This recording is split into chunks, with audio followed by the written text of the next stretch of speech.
Bom, a gente está na época da Páscoa, temos falado bastante de cacau, de chocolate, agora a gente vai falar de um outro produto que também faz parte do nosso agronegócio. Olha só, o Brasil produz cerca de 55 milhões de quilos de mel por ano. Para falar mais sobre essa produção, vamos receber o Armindo Vieira Júnior, que é uma referência em apicultura no país. Seja bem-vindo, obrigada pela sua participação, professor. Nós que agradecemos a rica e feliz oportunidade de estarmos aqui com você nesse programa AgroMais da Band. Uma felicidade realmente aí essa oportunidade de a gente falar da apicultura, do mel, dos produtos das abelhas para todo o Brasil. É isso aí, eu que agradeço a presença do senhor aqui nesse dia especial, Sexta-feira Santa. Vamos lá. Como está a nossa produção de mel hoje? Quais são os estados de destaque, professor? Bom, no ano de 2021-22, nós tivemos aí no Brasil aí um incremento, um aprofundamento do processo produtivo de mel no Brasil, que ele atingiu níveis nunca antes imaginados. O Brasil superou finalmente a barreira dos 50 milhões de quilos de mel produzidos no ano, ou seja, 50 mil toneladas de mel. Em 2022, atingimos aí o número em torno de 55 mil toneladas. E estamos entrando agora no ano de 2023 com uma expectativa ainda maior de atingir aí 60 mil toneladas ou mais de mel, em virtude exatamente do clima, do tempo, que vem favorecendo muito os processos de produção de mel no Brasil. Não faltou chuva nos últimos 2, 3 anos na maioria das regiões do Brasil, exceto a região sul, que sofreu um pouco com alterações climáticas, o que afetou um pouco a produção, mas também aquela região não deixou muito de produzir mel. Hoje, as regiões que mais realmente destacam no processo de produção de mel é a região centro-oeste do Brasil, onde você tem aí um incremento no processo de produção de mel nas áreas ainda de Cerrado brasileiro, e no Nordeste brasileiro, aonde, surpreendentemente, o Agreste e a Caatinga nordestina são hoje os biomas de maior volume de produção de mel no país. Ao contrário do que a gente imagina, normalmente se mostra somente aquela região seca, com falta de água, com falta de produção. Hoje, a região do Agreste e do semiárido nordestino responde por praticamente 40% de todo o mel que é produzido no Brasil. É o bioma de maior potencial hoje de produção de mel do mundo, segundo a avaliação de vários institutos aí que trabalham a parte de pesquisa e de fomento no processo de produção de mel no Brasil e no mundo, né? Então, Uau, esse é o retrato hoje da apicultura brasileira. maravilha, professor. E para exportação, a gente está enviando esse mel para fora também? Como é que está essa demanda? Esse é um outro número que também ele surpreendeu todo mundo. O Brasil, ele em 2022, ele atingiu um volume de todo esse mel produzido de 55 mil toneladas, praticamente 90% desse mel ele foi exportado para mais de 28 países. O país que mais compra mel do Brasil são os Estados Unidos. É o país que tradicionalmente mais come mel e que mais distribui mel aí realmente para a população, é a população estadunidense, seguido da Europa, seguido dos países asiáticos. O Brasil, ele enviando todo esse mel para fora, tem tido uma procura muito grande, exatamente pela qualidade do produto, não só pelo fato de produzir muito, mas de produzir com muita qualidade. O Brasil, ele tem as suas abelhas com ferrão, as abelhas europeias africanizadas, que são abelhas mestiças. Elas são misturas da Apis mellifera europeia com a Apis mellifera africana, dando origem à nossa abelha africanizada brasileira, que é uma abelha única também no mundo. Por quê? Porque é uma abelha que o processo de mestiçagem dela, que ocorreu ainda no século XX, gerou uma abelha resistente a patologias e doenças. A nossa abelha Apis mellifera com ferrão do Brasil é a única do mundo que não sofre de patologias. Então, é um mel que ele sai legitimamente orgânico. É um mel que não tem resíduos de antibióticos, não tem resíduos de acaricidas, não tem resíduos de outros medicamentos para combater doenças. Todo o restante do planeta Terra cria abelhas com problemas de patologias. A única apicultura do mundo que não tem apicultura dependente de medicamento é a apicultura brasileira. Então, nós temos um volume de mel de quase 60 mil toneladas ano, que é o mel aonde ele é considerado orgânico por natureza e ainda certificado em várias regiões do Brasil. Isso vem alcançando status realmente de produto nobre em grande parte do planeta. Isso coloca o Brasil numa situação competitiva muito à frente dos demais países do mundo. E cada vez mais o mundo quer mel do Brasil. Que maravilha, eu não sabia dessa informação de que a nossa abelha não sofre de patologias, viu, professor? Já fui ali no Paraná, Verdade. em uma área produtiva, já fui na Bahia também, e não sabia dessa Exatamente. São informação, regiões dado onde não tem. interessante. Nós temos um produto diferenciado, uma abelha diferenciada e um mel realmente diferenciado. O mel, ele sabidamente é o alimento mais saudável do mundo. O ser humano, desde que é ser humano no planeta Terra, ele come mel. A gente pega aí desde os homens que viviam ainda no tempo pré-histórico, no tempo das cavernas, você pega pinturas rupestres mostrando a figura do homem comendo mel. Mas seguramente nos últimos anos é que o mel ele voltou realmente a ganhar status de alimento saudável, de alimento nobre, principalmente depois da pandemia. A gente não pode esquecer nunca que a pandemia ela foi o impulsionador da procura de alimento saudável pelo planeta Terra. O mel do Brasil, a própolis brasileira, que é outro produto nobre também, que é produzido pelas abelhas brasileiras, elas têm hoje ali um conjunto de atividades químicas e biológicas que devolvem realmente à população como um todo níveis de salubridade e níveis também de proteção do organismo humano para vários tipos de doenças. Então, a gente tem realmente hoje a procura do mundo pelo produto saudável. E o mel brasileiro, por ter exatamente essa característica de mel orgânico, realmente se destaca aí, não só internacionalmente, mas no próprio Brasil. No Brasil também a gente tem tido um aumento muito bom do consumo de mel pela população. Antes se acreditava que a população não comia muito. Hoje nós já temos aí um grande volume de mel que é consumido pela população brasileira e a gente vem crescendo muito ano a ano também a venda do mel para o consumidor brasileiro, para a mesa do café da manhã do brasileiro. Maravilha. O senhor citou aí o própolis, não é? E como está essa Sim. produção hoje? A gente produz cerca de 200 mil quilos, é isso? Por Isso, em ano? torno de 200 toneladas, já passou um pouco de 200 toneladas, nós já atingimos no ano de 2022, agora para 2023, no final desse ciclo chuvoso, nós já atingimos uma produção na casa de 250 toneladas de própolis em todo o território. O grosso dessa própolis é exportado para os países asiáticos. China, Japão, Coreia do Sul e outros países do continente asiático compram praticamente toda a própolis brasileira. Estados Unidos compra uma pequena parte e a Europa também. A própolis brasileira ela ganhou um status muito forte no final da primeira década do nosso século XXI, onde saíram vários estudos corroborando a atividade biológica dela contra vários tipos de cânceres, né? Vários tipos de tumores, mas principalmente agora depois da Covid, onde teve um trabalho da USP Ribeirão Preto, conduzido no Hospital São Rafael de Salvador, com 124 pacientes positivos para a Covid, um ensaio fase 3 randomizado com paciente duplo cego, conforme manda a metodologia científica, e que provou a atividade biológica da própolis brasileira contra o coronavírus. Então foi um trabalho que foi muito divulgado na época, amplamente divulgado, e que provocou uma corrida mundial com a própolis brasileira.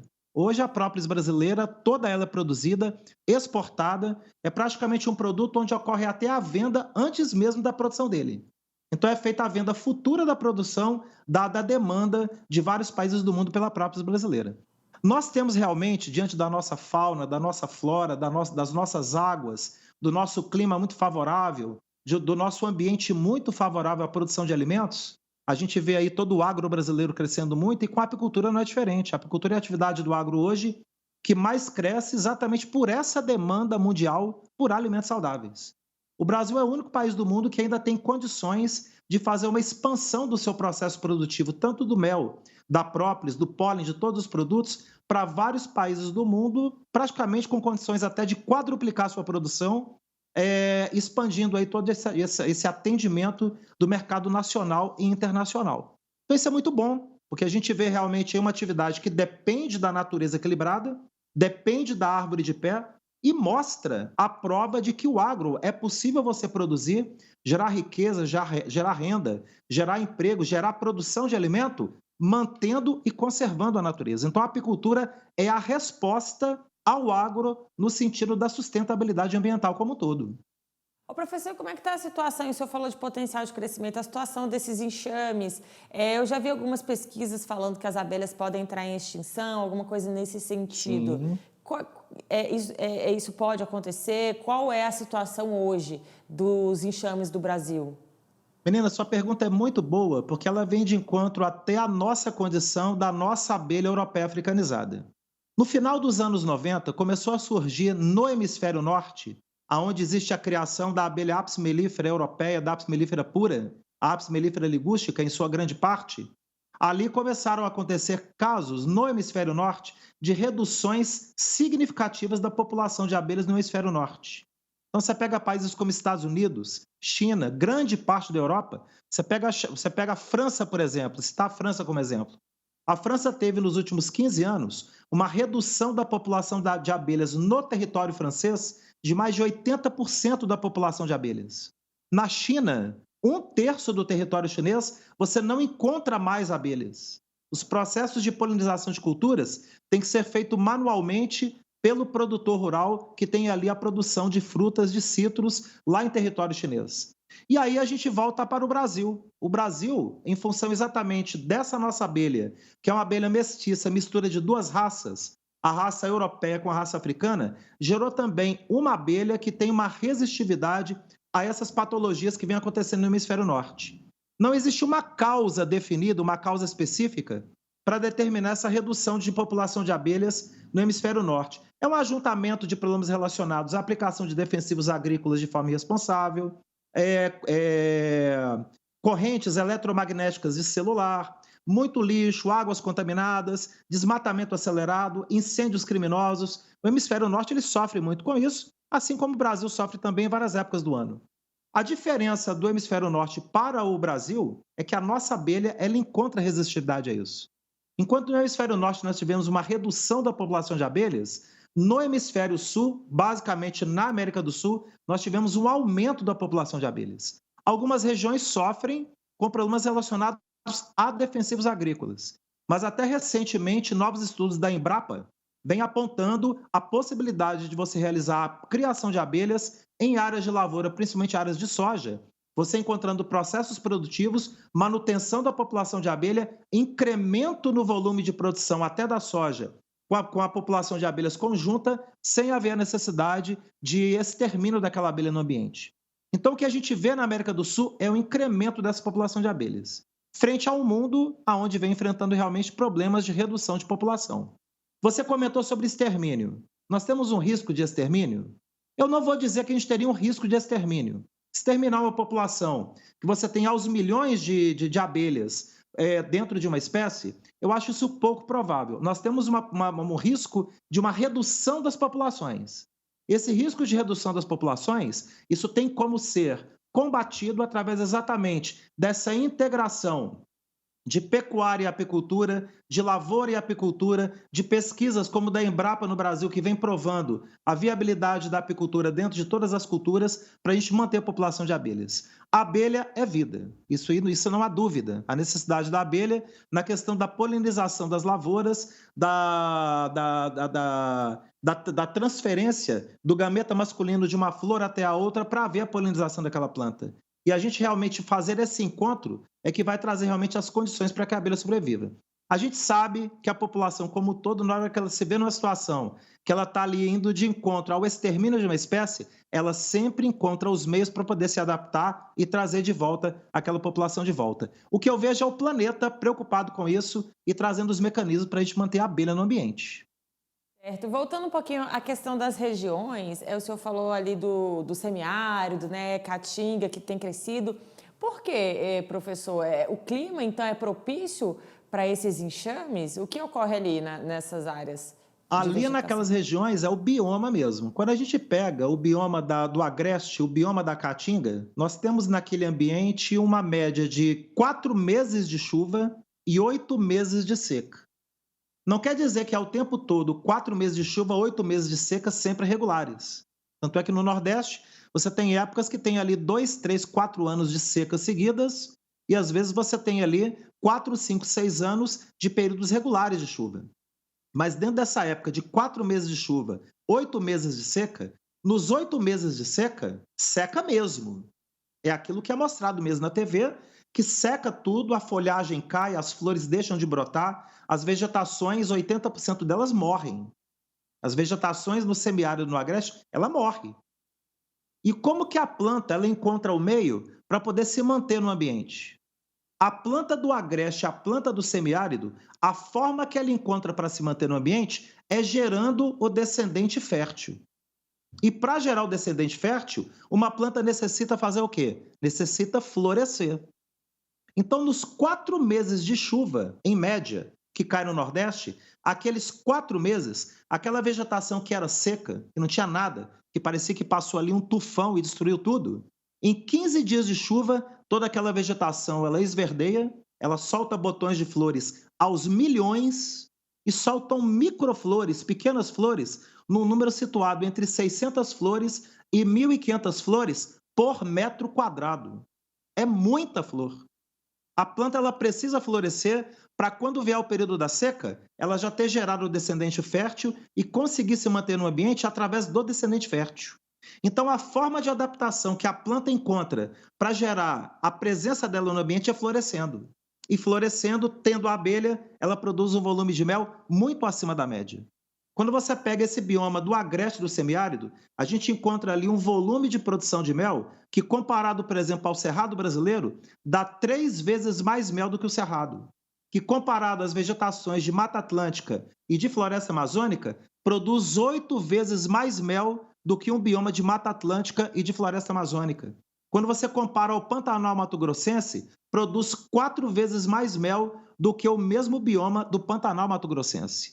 Então, o agreste e o semiárido são biomas pouco estudados pela ciência, pouco apreciados pela ciência das oportunidades de produção de alimento, e a apicultura está entrando nisso aí, provando a viabilidade da apicultura nessas áreas. Eu falo muito para os apicultores do Nordeste brasileiro que a apicultura é a redenção do agro nordestino para aquele produtor rural que está ali no campo. A apicultura é a opção para quem está realmente no Nordeste.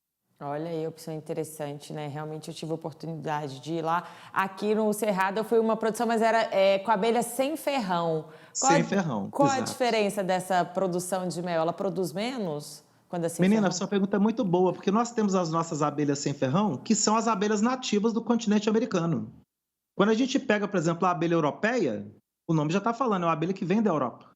A nossa mestiça, que é a europeia africanizada, é a mistura das duas raças que vieram de outros continentes. Mas quando a gente pega as nossas abelhas sem ferrão, é o exemplo da abelha jataí, da abelha mandaçaia, da abelha uruçu, esqueci o nome dela, gente. É uma que dá no tronco de árvore. Tem vários tipos de abelhas, são mais de 300 espécies de abelhas sem ferrão que tem presença no Brasil. São as abelhas nativas do Brasil que evoluíram dentro do continente americano, quando ocorreu a cisão dos continentes, há milhões de anos, dentro do processo de evolução do planeta Terra. São abelhas que não têm ferrão. Isso é um dado interessante, porque elas não têm o mecanismo principal de defesa que a abelha com ferrão tem, que é exatamente o ferrão. Só que pelo fato exatamente dela não ter o ferrão, ela não gera condições de um volume muito alto de produção de mel. São abelhas que, quando elas produzem muito, produzem em torno de 2 litros de mel por ano. Uma colônia de abelha jataí, por exemplo, se ela produzir de 500 ml a 1.000 ml por ano, ela está fazendo uma superprodução de mel. Então, é muito pouco mel. Mas são abelhas que têm uma atividade de polinização de lavouras muito eficiente. Quando você pega, por exemplo, enxames de abelha jataí, que estão situados em áreas de produção de tomate, você alcança um aumento de produção na área de tomate de mais de 40% na produção do tomate, apenas com a presença da abelha jataí. O que dificulta muitas vezes ao meliponicultor, que é o nome que se dá a quem cria abelha sem ferrão, é você conjugar a aplicação do defensivo agrícola do tomate à presença da abelha jataí. Então, acaba que ocorre muita mortandade de abelha jataí pela aplicação indevida do defensivo agrícola. Não é que o defensivo não deva ser aplicado, mas ele tem que ser consorciado junto com o produtor para que ele consiga manter a abelha. Aquele produtor de tomate que conseguir fazer isso, ele vai conseguir um aumento muito grande de produção de tomate apenas pela presença da abelha jataí naquela lavoura. E isso se estende a todas as lavouras do Brasil. A abelha sem ferrão, ela não tem um grande volume de produção de mel, mas é uma abelha extremamente eficiente no processo de polinização das lavouras e aumento da produção de grãos e frutos. Olha que interessante, dados interessantes que você está trazendo aqui para gente, essa Sim, informação aí menino. desse consórcio aí das abelhas, que a Sem Ferrão tem mais potencial, eu também desconhecia muito bem. Armindo, agora você é CEO da Cia da Abelha, não é isso? Você produz, então fala com propriedade, porque você produz mel, não Sim. é isso? Mas também você Exato. Eu ensina? trabalho com isso há 40 anos, menina. Eu tô com 48 anos e eu trabalho com abelha desde os 8 anos. Então eu sou suspeito para falar, porque eu vivo disso minha vida inteira. Eu tenho a Companhia da Abelha aqui no Centro-Oeste brasileiro, tenho a Escola de Apicultura, onde nós temos o nosso treinamento que a gente fornece de apicultura na modalidade online e presencial. Hoje eu tenho mais de 12 mil alunos que são cadastrados na Escola de Apicultura e que estão aprendendo essa arte da criação de abelhas. São grandes projetos de apicultura que têm crescido por todo o Brasil a partir da Escola de Apicultura com o objetivo do quê? A produção do saudável mel de abelha produzido no Brasil e atendimento das demandas de mercado nacional e internacional a partir do mel brasileiro. E principalmente voltado mais ao pequeno produtor, para ele encontrar viabilidade, muitas vezes, na pequena propriedade rural, a partir da criação de abelhas. Algo que ele pode tornar a propriedade dele muito rentável, geradora de emprego, de renda, a partir da produção de alimento saudável. Essa é a ideia de todo o projeto hoje da Cia da Abelha e da Escola de Apicultura, para todo mundo que trabalha realmente o campo. Então, a gente realmente está à disposição para todos, em torno de todas as informações aí do mundo do agronegócio abelhas. É isso aí, que legal, Armindo. Olha, muito obrigada, adorei sua participação aqui. Você trouxe vários dados e curiosidades para a gente. Muito obrigada mesmo. Ótimo restinho ainda de feriado para você e uma boa Páscoa, viu? Com chocolate tradicional e com mel, é claro, né, E se Armindo? for um chocolate com mel, menina, fica mais Melhor gostoso ainda. Faz a ainda. experiência que você vai adorar, viu? Eu Vou agradeço aí pela fazer. rica e feliz oportunidade. Que a AgroMais aí continue com esse trabalho maravilhoso aí em prol do agro brasileiro. Muito obrigado, uma boa noite a todos e uma feliz Páscoa. Obrigada, Armindo. Para você também. Até a próxima. Tchau, tchau. Tchau, tchau.